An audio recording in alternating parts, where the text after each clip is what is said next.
Welcome to Hasni kids TV.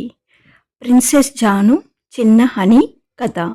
ఒకప్పుడు ఒక అందమైన మాయ అడవిలో లోతుగా దాగి ఉన్న ఒక రహస్య రాజ్యం ఉండేది.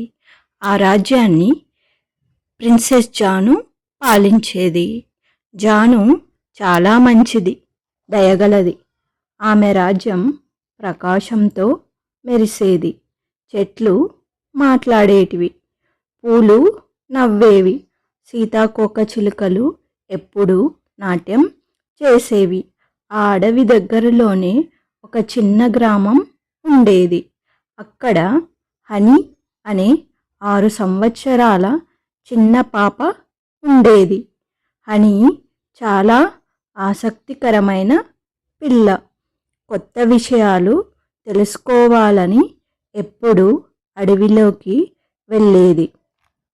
ఒకరోజు హనీ అడవిలో లోపలికి ఎక్కువగా వెళ్ళింది. ఆమె దారి తప్పిపోయింది.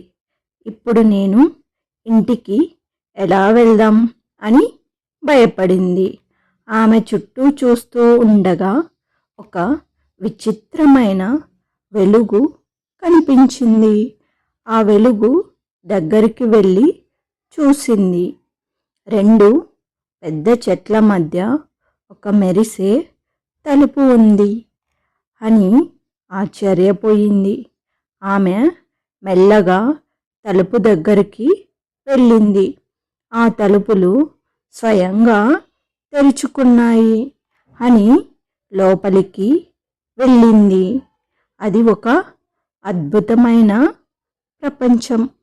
పూలతో నిండిన తోటలు, మెరిసే నదులు, చిన్న చిన్న వెలుగులు చుట్టూ ఎగిరాయి. అక్కడే జాను ప్రిన్సెస్ నిలబడి ఉంది. ఆమె చిరునవ్వుతో హనీని చూసింది. భయపడకు హనీ, అంది ప్రిన్సెస్ జాను. ఇది నా మాయారాజ్యం అన్నది. హనీ ఆనందంతో చూసింది. ఇది చాలా అందంగా ఉంది అని చెప్పింది హనీ. జాను హనీని రాజ్యంలో తీసుకెళ్ళింది. ఆమెకు పూల తోటలు చూపించింది. సీతాకోక చిలుకలతో ఆడిపించింది.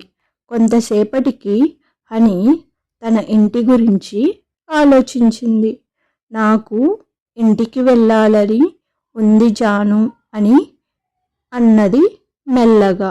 జాను నవ్వుతూ చెప్పింది, నిన్ను సురక్షితంగా పంపిస్తాను అని. ఆమె ఒక చిన్న మాయాకాంతిని హనీకి ఇచ్చింది. ఇది నీకు దారి చూపుతుంది అన్నది. హనీ తలుపు దగ్గరకు వెళ్ళింది. మళ్ళీ వెలుగు మెరిసింది. ఆ తలుపులు హనీని తన గ్రామం దగ్గరే నిలబడి ఉంది. ఆమె చాలా సంతోషపడింది. ధన్యవాదాలు జాను అని హనీ గాల్లో చూసి చెప్పింది. ఆ రోజు నుంచి హనీ ఎప్పుడూ ప్రకృతిని ప్రేమించింది. అడవిని జాగ్రత్తగా చూసుకుంది. ఎప్పుడైనా ఆమెకు వెలుగు కనిపిస్తే జాను తనను చూసుకుంటుందని ఆమెకు తెలుసుకుంది. ధైర్యంగా ఉండాలి, ప్రకృతిని ప్రేమించాలి.